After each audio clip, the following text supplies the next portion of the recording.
అంటే frankly speaking Vanaja గారు చాలా కాంప్లెక్స్ సిచ్యువేషన్. అఫ్ కోర్స్ ఇది వ్యక్తిగత విషయం, వాళ్ళ కుటుంబానికి సంబంధించిన విషయం. కానీ ఇటువంటి కాంప్లెక్స్ ఇల్నెసెస్ ఉన్నప్పుడు ఆబ్వియస్లీ అండ్ అది ఏ స్టేజ్లో అయినా రావచ్చు, ఫ్యామిలీ సపోర్ట్ చాలా అవసరం. అలాగా చుట్టూ ఉండే వాళ్ళు కూడా కామెంట్లు చేయకుండా ఉండడం చాలా అవసరం. మరి ఇటువంటి ఒక క్రానిక్ కండిషన్ పెట్టుకుని how will the road ahead be అనే ఒక ప్రశ్న కూడా చర్చనీయాంశం అవుతుంది. అంటే వాళ్ళ కుటుంబానికి కావచ్చు, కొత్తగా పెళ్లి చేసుకున్న భార్యకి కావచ్చు. సో ఇది ఏ విధంగా దీన్ని అడ్రస్ చేయొచ్చు మనం? అంటే ఇప్పుడు వాళ్ళ ఫ్యామిలీని చూస్తే మనం చూసిన విజువల్స్ కానీ మ్యారేజ్ అప్పుడు వచ్చిన వీడియోస్ ఇవన్నీ they all are in a happy space.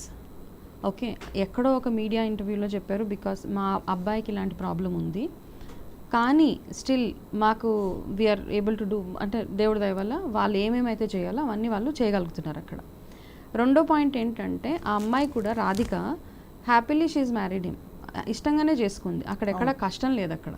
Because తన కూడా well to do family and ఆ అబ్బాయి కండిషన్ తెలుసుకుని చేసుకున్న పెళ్ళి కాబట్టి ఇక్కడ మిగతా జనాలందరూ చాలా ఎగ్జైట్ అయిపోయేసి ఏవేవో పిచ్చి కమెంట్లు రకరకాల ఇష్యూస్ రేజ్ చేసి ఏదో ఇంకా అంటే ఎక్స్ట్రీమ్స్ అనమాట. అంటే దే ఆర్ ఆల్రెడీ ప్రిడిక్టింగ్, అతని ఫ్యూచర్ని ప్రిడిక్ట్ చేసేసేలాగా మనం కామెంట్ చేస్తున్నాం. అది బట్ ఐ థింక్ ఎక్కడో ఒక దగ్గర వాళ్ళ entire family they know the situation, వాళ్ళు ఎంత ఎక్స్టెంట్ దాకా అబ్బాయిని సేఫ్ గార్డ్ చేయగలుగుతారు అన్నది వాళ్ళకి వెల్ అవేర్ ఆఫ్ ఇట్. అవును, కాబట్టి ఐ థింక్ వాళ్ళు ధైర్యంగానే ఉన్నారు. Okay, he will survive for longer అన్న ఆలోచన అవన్నీ వాళ్ళు I think they would have planned it well ahead. Correct, అవును, ప్లాన్ చేసి I think best medical experts అందరూ వాళ్ళ దగ్గరే ఉంటారు. So but because of this obesity also there will be lot of complications like diabetes, one of the most prone for it. So diabetes, hypertension and certain cancers and moreover systemic like hepatic changes, liver lo ఎక్కువగా fatty changes వస్తూ ఉంటాయి. So ఇది కిడ్నీలో కొంత ketoacidosis లాగా వచ్చే ఆస్కారం ఉంటుంది, ఎందుకంటే is trying to take more protein food. అవును, సో కార్బో తగ్గించి ప్రోటీన్ ఫుడ్ తీసుకుంటే కిడ్నీస్ కూడా డ్యామేజ్ అయ్యే ప్రమాదం. సో ఈ మల్టిపుల్ రీజన్స్ ఉంటాయి కాబట్టి obviously they are rich well off కాబట్టి ఆ పారామీటర్స్ అన్ని రెగ్యులర్గా చెక్ చేసుకుంటూ కేర్ తీసుకుంటారు. But anyway obviously you should be very careful regarding the obesity concern, multiple complications. అదే కొంచెం తెలుగులో చెప్పరా సార్? అంటే మనం ఈ స్థూలకాయంలో మనకు వచ్చే కాంప్లికేషన్స్ బీపీ షుగర్లు ఉంటాయి కదా, ఇవన్నీ రాకుండా మనం ఈ ఏజ్లో నుంచి తప్పకుండా మేనేజ్ చేయగలిగితే ఫ్యూచర్లో వచ్చే కాంప్లికేషన్స్ని అవాయిడ్ చేయవచ్చు. సార్ మెడికల్ మేనేజ్మెంట్లో ఇప్పుడు ఇతనికి పరిస్థితి చూస్తే కూడా ముందు మరి ఎలాంటి ఆప్షన్స్ ఉంటాయి అదర్ దెన్ ఆప్షన్స్? అంటే లో స్టెరాయిడ్ ఆస్మా ట్రీట్మెంట్ అండి ఒకటి. రెండవది సర్కమ్స్టెన్సెస్ని అనుకూలంగా చూసుకోవాలి. Certain weathers is not suitable for it. And the nutrition చాలా కేర్ఫుల్గా తీసుకోవాలి. ప్లస్ యోగా, మెడిటేషన్, ప్రాణాయామం లాంటివి కానీ చాలా ఇంపార్టెంట్. ప్రాణాయామం చేయొచ్చు. It increases the capacity of the lungs. And not only that what ever spasms ఉంటాయి ఆ స్పాజమ్స్ కూడా రిలీజ్ అవుతాయి. ఇప్పుడు రియాక్టివ్ ఎయిర్వేస్ కాబట్టి ఈ ఎయిర్వేస్ కి రియాక్టివిటీ తగ్గాలంటే ఏం చేయొచ్చు? స్టెరాయిడ్స్ కాకుండా ఏం చేయలేం. There is no only the pranayama one of the best exercise where it relieves the spasm. ఏదైతే ఎడిమా కానీ లేకపోతే మనం తెలుగులో నంజు అనుకుంటాం, ఆ నంజు లాంటిది ఏదైనా అక్యుములేట్ అయితే ట్రెక్యాలో కానీ ఎక్కడైనా ఈ ప్రాణాయామం అన్నది ఎగ్జేల్ అవుతుంది. ప్రాణాయామం అన్నది అది తోచిపడేస్తుంది అనమాట. అప్పుడు there is the one chance of reducing the steroid కూడా, స్టెరాయిడ్ తగ్గించే ఆస్కారం కూడా ఉంటుంది. ప్రాణాయామం, యోగా, మెడిటేషన్ లాంటివి కూడా definitely it will help him for the treatment point of. ఇవన్నీ ఆస్మా అనేవి జెనెటిక్గా సంక్రమిస్తాయి సార్?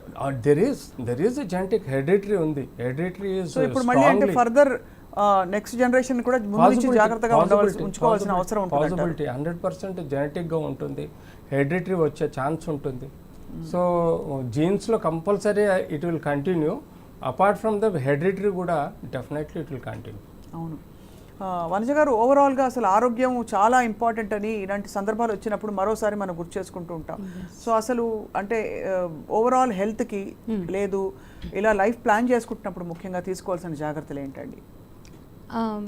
అంటే ఇదేమి రాకెట్ సైన్ అయితే కాదండి. మనం ఎలా ఉండాలి అన్నది మనందరికీ తెలిసిందే యాక్చువల్గా, అందరికీ తెలుసు. కాకపోతే ఏంటంటే మనం తెలిసి చేసే తప్పులు, అవును మన క్రేవింగ్స్ని కంట్రోల్ చేసుకోలేక అవును ఇంకొకరిలాగా మనం ఉండాలి అన్న ఒక అంటే we want to be like others అనమాట. వేరే వాళ్ళలాగా మన లైఫ్ స్టైల్ మార్చుకోవాలి.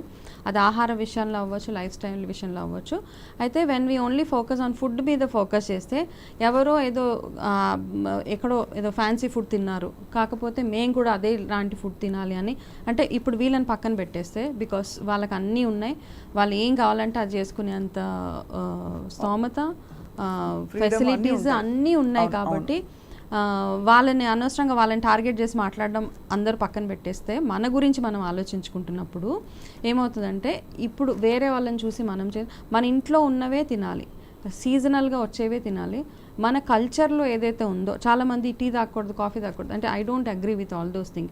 మీ తరతరాల నుంచి మార్నింగ్ ఒక కప్ ఆఫ్ టీ తాగుతుంటే please go ahead with it. దాన్ని మైనస్ చేసేసి మీరు ఏదో గ్రేట్గా అన్నం చూడగానే దీంట్లో కార్బ్స్ ఎక్కువ ఉంటాయి అనేసి మానేయడం అవన్నీ కాదు. మన కల్చర్లో ఏదైతే ఉందో, మన అదే తింటూ బ్రతికాం కాబట్టి అట్లాంటి ఫుడ్ని అవాయిడ్ చేయకండి. యాక్చువల్గా ఆ అవాయిడ్ చేసే ప్రాసెస్లో we're adding more junk to our plate.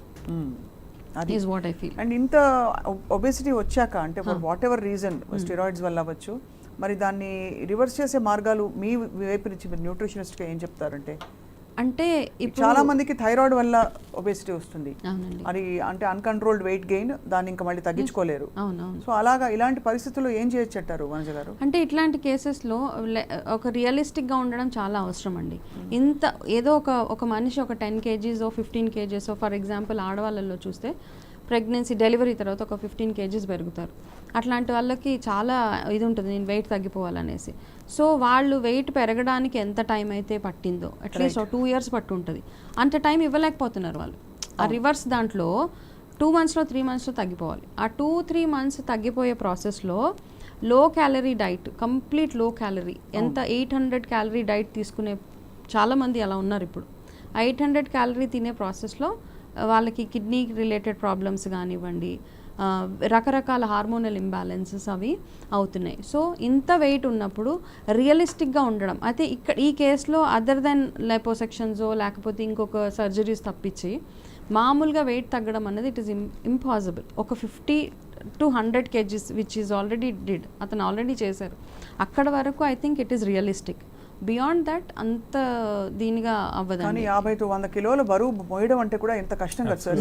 నడకలో తేడా వచ్చేస్తుంది, బ్రీదింగ్ లో, and will develop osteoporosis, vitamin D, calcium deficiency problems, and bones crunch అయిపోతాయి, మెత్తగా ఉంటాయి.